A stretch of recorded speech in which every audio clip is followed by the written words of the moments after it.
Today we are back in the 2024 Fiat 500e. You may have... You didn't turn it on all the way. You have to start it and then you have to start it again. Usually.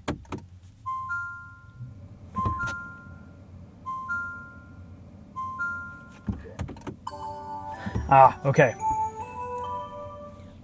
How Italian of it. Anyways, I was saying, we're driving the Fiat 500e. It's the 2024 that we drove at the Mama Spring Rally, except I'm here with Substitute Topher. Hello. And we're going to just drive this car again, talk about it some more. We spent some more time with it. We lived with it. We found a few Easter eggs. We've discovered some very cool things about this Fiat 500e that we're excited to share with you guys. That's right. So we're going to also try out the back seat. Yes. Which is right back there. And you'll notice that Fiat is stitched into the seats on the front and the back and bottom cushion. Yeah, many Easter eggs, because I think the Italians like that, but also Stellantis loves their Easter eggs. Yes. So you can see the city of Torino. That's right. Where this is built, as well as the classic Fiat 500 in the door pull. Made in Torino. I don't like this as a door pull, but I like it as an Easter egg. It is very cool. Yeah. Yes. It's just a bit awkward trying to use it, and the doors are massive and heavy. The doors basically just comprise the entire car. Like the whole car is just a door. Love this color. The wheels look nice. Yeah. La prima. La prima. 500. Yeah. E. I like how the E is integrated into the last zero. Yeah, smart. Only 117 horsepower. Yeah, but 162 pound-feet of torque. It's actually kind of quick. There's a lot of wheel spin if you turn off traction control. 42 kilowatt hour battery pack, 149 miles of EPA estimated driving range. It only weighs 2,950 pounds, which is about 1,000 or 2,000 or 3,000 or 5,000 pounds less than a lot of the other EVs on the market. Granted, like 8,000 pounds less than some. That's right. So, this is what a Honda Civic weighs. And for an EV, that is incredibly light, thanks to the small battery pack. But just tiny packaging. The short wheelbase is fun to drive around. It's fun to hustle on. This is kind of the perfect little city car. And you know that little space between your driveway, the sidewalk, and then like the ramp up into your driveway? You found out that it fits in that. It's just small. It's compact. Yeah. Size matters, and the Fiat 500 just fits in small places. It's so great. We had a surprise third car this week that was a Ford Bronco, and I had to fit the Bronco and this on one side of the driveway so that Emily could still get out for work.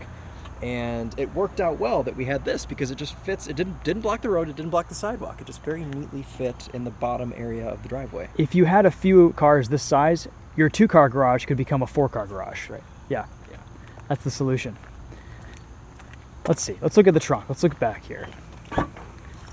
It's deep. It's low. It's actually spacious. And if you fold down these rear seats, you get even more room. But we're about to get into those. Oh, I thought maybe this would be a charging situation, but it's a goop kit, a screwdriver, and a tow hook. Good. And a pump. Wonderful. Yeah. So, there you go. All right. Does it fit down below? No, it does not. Okay. What's up? Sound system stuff. This is a JBL. It's quite good. Okay, It's yeah, it did. good. It bumps. It bumps. Yeah. I think it's also, it helps that it's such a small, compact interior. They don't have to work as hard to make it bump so hard. That's right. But I got in this the other day, and I texted you, and I was like, oh my goodness, this, like, I just wasn't expecting the sound system to be so good. It's like surprising. And you were talking about some music that it plays outside the vehicle. That's right. So, okay. I thought I was going crazy the first couple times. Filmed a couple videos for Winding Road magazine on this car, and like the first time I was hitting like 20 miles an hour, I was like, did I leave the radio on? Like, what is happening? But come to find out, I found this out from Tommy via TFL, so thanks, Tommy. This will play a little like opera song the first time you set off, the first time you reach 20 miles an hour after every key cycle. So that's it. It only does it once every drive, but it'll do it today. Okay. So we'll be able to show you guys. We'll roll down the windows. You guys can listen for it. I don't know why it does it, but it's just, you don't question the Fiat 500. Just let it do its thing. I mean, every time I've been in Italy and I've just been walking down the street, Italians will just break out into a song. So that's what this does. It does. Yeah. They're really capturing that Italian flair. You can see there's a little Italian flag right here. That's right. It is so Italian. You wanna It's show 'em the wonderful. hood? Absolutely.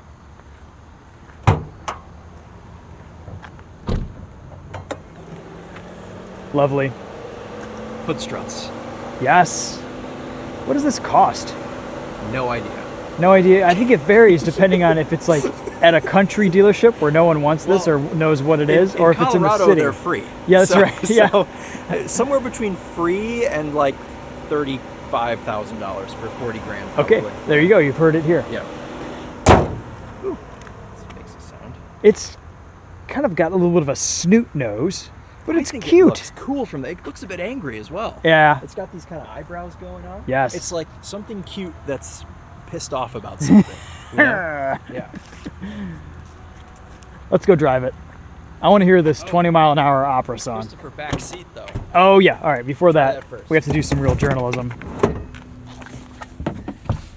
Try to bump heads. Knock ourselves out in the parking lot. I can't get mine to latch. Oh no. It's a little bit tight. I feel like I have short legs, long torso. You have long legs, shorter torso. Correct. Yeah. And this is a good representation of that. Yeah. Okay. Enough of that. I'll restore your headrest Oh, thanks. so you can see out There we go.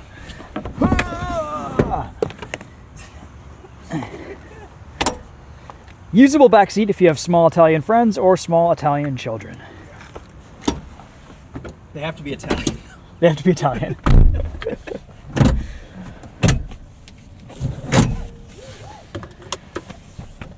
Lots of physical buttons for things on the steering wheel. Cruise control, climate control, shifting gears. Control. The drive modes are interesting in this. There's a choice between normal, range, and Sherpa. Sherpa turns off the climate control. You have to spam the switch for it to actually work. You have to press it about 12 times for it to go. Maybe that's just this car. Someone spilled some cappuccino down there. I don't know. But yeah, every time you shift it into Sherpa mode, the climate turns off and you have to turn it back on again. There we go. Normal is just normal gas brake or throttle brake, and then range turns on one pedal driving. So we'll start off in normal mode because I can't switch back into range mode. Button on the side to turn on lane keep assist or turn it off. Again, you have to press that twice. Everything in this you have to press a couple times. The start button, this down here, this. We've got buttons over here to turn on our fog lights. Change our gauge cluster brightness. Joy of joys, love that at night. And traction control, which we might just turn that off in this video. Yeah, you don't need it. Yeah. I like that this is body color. Just like the Miata. We also have a ND Miata this week. And we see a little bit of that. It's kind of got a bit of a, like this is darker, this is brighter. This silver, whatever this is called, has a really nice sheen to it. It does got like some gold flake going on. Yeah. JBL, as we mentioned. Yep. And Is there a storage cubby down here? No. No, there isn't. Okay. manual release for the doors in case the buttons break. That's We've right. thought of that. Yep. And you can get out down here. Yep. So that works. Okay, windows down. It's down. Pay attention. When we hit 20 miles an hour, it's going to play an opera song. Yeah. Okay.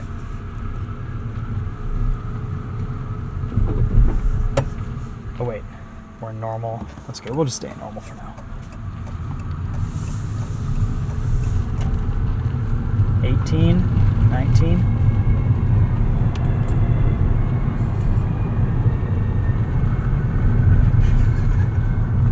Oh my gosh, dude! That's the only time it does it. It's just one time. One key That's cycle. it. All right. That's amazing. I think those people that live in those golf cart only retirement communities in Florida should just have these instead. Yes. Some of these people are buying like $20,000 golf carts. Why would you do that? This is way better. And if it's in Colorado and free, it's less. Yes.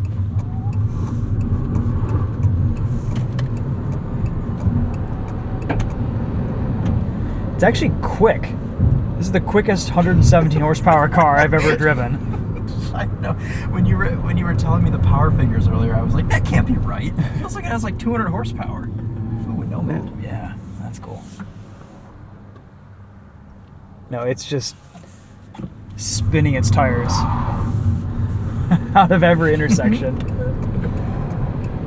Well, I mean, you know, electric cars, they just instant torque, instant power all the time. There's a kickdown switch at the bottom, which is kind of strange. It's weird. Probably because they just reuse the same pedal. It's just left over, yeah. All right, let's go into the next drive mode, range, which is one pedal drive. We get some nice regen.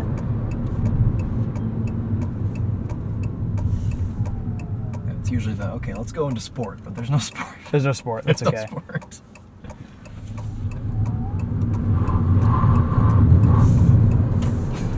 Just fighting for grip.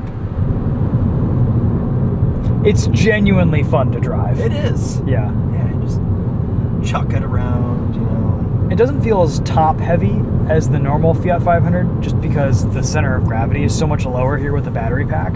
Yeah. I drove the original Fiat 500e when it was first released, and I thought it was almost as fun to drive as the Abarth. What was the range on the original one, like 50 miles or something? It was like 60 or 70. 60. It was pretty low. I remember it being similar to the original Nissan Leaf, which was like 70 miles. Yep, it wasn't much. It's pretty quiet. It is. I have a lot of room in the front seat. Like, this is a very spacious front seat for how tiny this car is. Also. Oh yeah, enormous amounts of headroom. Yep. Ride is comfy. I've got no adjustment over here on the passenger seat. I can move it forward and backward, and I can move the backrest, but okay, yeah. No height adjust. That's all right. I have a little bit of height adjust here. Yeah. I love the visibility in this car. You kind of just sit over it, on top of it. Yep. You know that scene in Mr. Bean where he's sitting on top of his Mini, like controlling it with like a broomstick and some string? Yeah. That's kind of how this feels. Okay.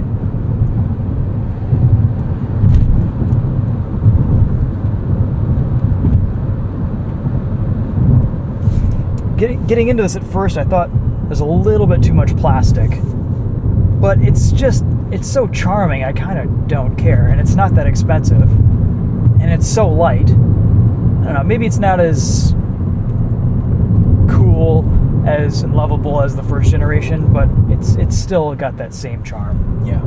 Also, I love the steering wheel. It's the excellent. steering wheel's very nice. Yeah. It's pretty, it feels good in the hands, got good buttons. What do they call this? Fiat co-driver. Yeah. Fiat 500 is a good rally car. Yeah. Left 6.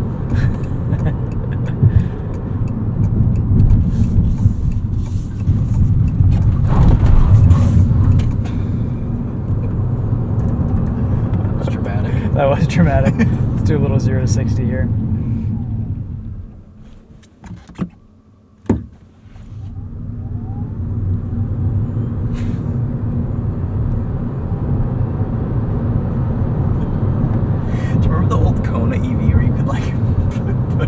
Be in reverse and throw it into drive, and it would like yes, yeah, just roast the front tires. Destroy the front tires.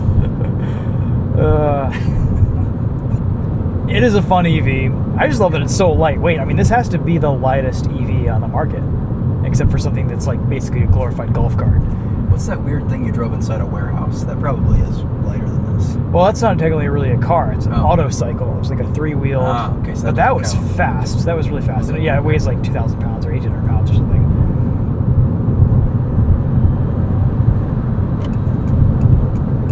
Regen is strong. I like the brake pedal feel too. Yeah, me too. It's like a little bulldog humping your leg and just clawing away. It does look like a bulldog also in the front, kind of. It does, yeah. French bulldog energy from the Fiat 500e. Yeah. Italian. French-Italian. Italian bulldog, yeah. I don't really know my bulldogs as well as I should. Is there such thing as an Italian bulldog? There could be. There probably is. We're in it right now. Yeah. I mean, you guys see how much fun we're having? Just chucking this thing around. It's chuckable. Skinny little tires on the front.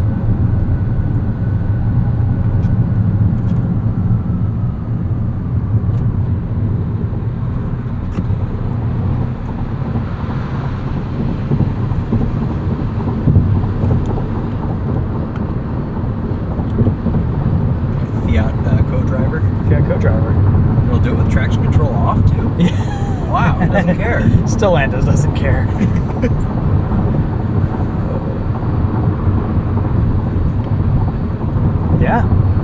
good.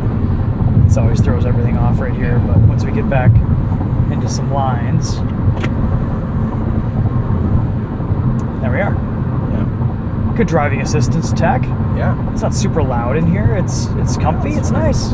We're sitting pretty close together. We are, but Italians are always like right next to you. Are they? You know, when you're talking to them. Yeah. His hands on the steering wheel.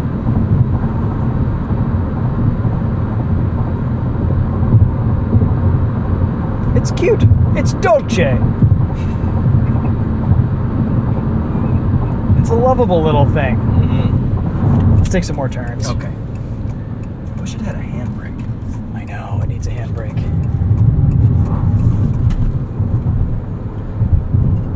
Ride quality is pretty decent. Yeah, I know this. We've been hitting some really bumpy roads. And Yeah, it can get big a little bouncy. Michigan bumps. It kind of gets some air, but Yeah.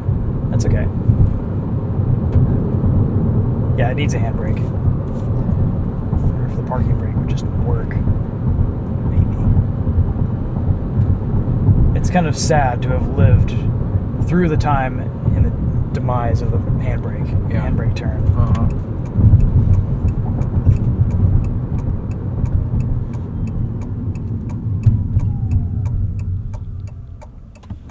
This is one of the best city cars we've tested all year for just running around Plymouth. Like, people they buy scooters, Yeah. but this is the kind of the next best thing because you're enclosed and you can just park anywhere. And it's small. It's just great visibility.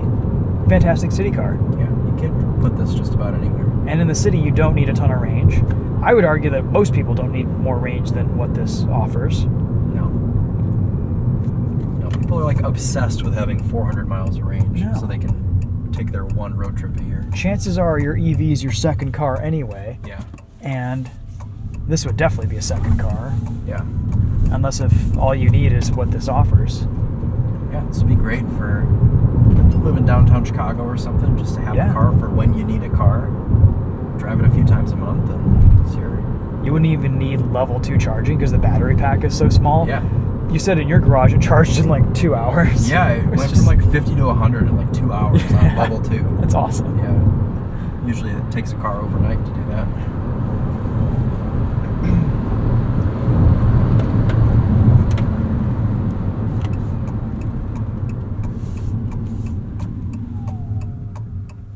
They're making a Barth version of this in Europe. Oh, that would be so much fun. I can't believe they even brought this one here, to be honest. Yeah, I was kind of surprised, honestly, when they did. Yeah. Well, they've got to make up for all those Hellcats, the credits they spent on them. Yeah.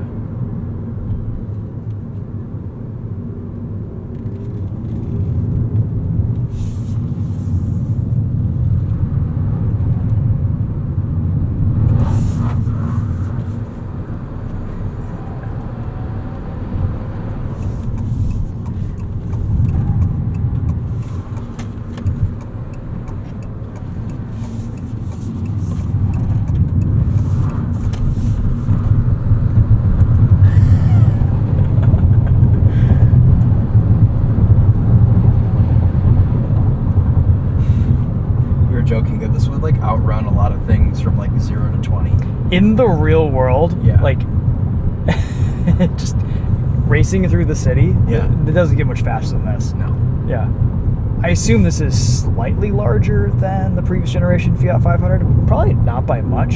Feels about the same. Oh, maybe Bulldog. There's a Bulldog. Yeah. Maybe it is about the same, but it's so nice to be in a small car, but it is so shockingly tiny. It is. When you walk up to it and look at it compared to other vehicles on the road. Yeah. But you sit high, so you don't feel like you're in as small of a car as you are. You look behind you and the back of the car is right next to you, but you know, it just feels like this tall square thing. Yeah. Yeah, I agree with that. It doesn't feel super abnormal driving this on the road. No, because in the front we have tons. Aside from just being a little bit closer than we would normally. The headroom. Yeah. The dashboard isn't super tiny. You know, it kind of goes out a bit. Legroom is fine. I mean, I've got tons more room in this than I do in the Miata. The seating position in this is higher than what a lot of manufacturers call their hatchbacks crossovers. Like Yes. in the Nissan Leaf yesterday, they're calling Yeah. that a crossover now, of course, Yeah. because that's what people want. But this feels like it's taller because you're just sat up high. I'm proud of Fiat actually for not calling this crossover, because essentially what Nissan's done is started lying, right? Because Yeah. The new Nissan Leaf is actually smaller in most dimensions than the outgoing one. It's about the same size. Yes. But all they've done is add a little bit of cladding. They put some cladding on it, and then all magically now it's a crossover. Yeah. It's exactly the same size as the other one, which was they call a hatchback. Same with the Kona. Kona's the same way. You know, the Nero. Those are hatchbacks. Yeah. But they want them. They identify as crossovers. They call them something different so people will buy them, because people. Yeah. Anyway. So we have an honest EV. Here. Yes, very honest. Yeah. Okay, cool. Well, we're gonna wrap up our drive on this here. Thank you so much for watching. That's gonna be a wrap for me and Chris. Go check out Chris' channel at TheTopher Drives. We are not the same person. This video is proof of that. Yep. And those are our thoughts on the Fiat 500e. Thanks so much for watching. I kind of want to turn it off and turn it on one more time just to hear the opera again. Okay. Let's see if we can find a place to pull off here. Pull into the KOA up here. I guess we should put it into Sherpa mode just once. Do you think you want to drive it with traction control on at all, or are you just... No. Okay. All right, so Sherpa mode limits us to, it's like 50 miles an hour. Yeah, 50 miles an hour. And then it turns off climate control. But you can turn climate back on. All right, let's see here. Hold on. Park, windows down, vehicle off, open door, close door, turn vehicle on, turn it on again, turn it off, turn it on, turn it on. Is it on? It says it's on. Nope. We have to turn it on again. It's on, and then it has to go to run. Yes. Okay. All right, and that little song plays. We'll wait for this. So many Maverick. songs. Okay. Wait for this truck to pass us too, so we can hear the music.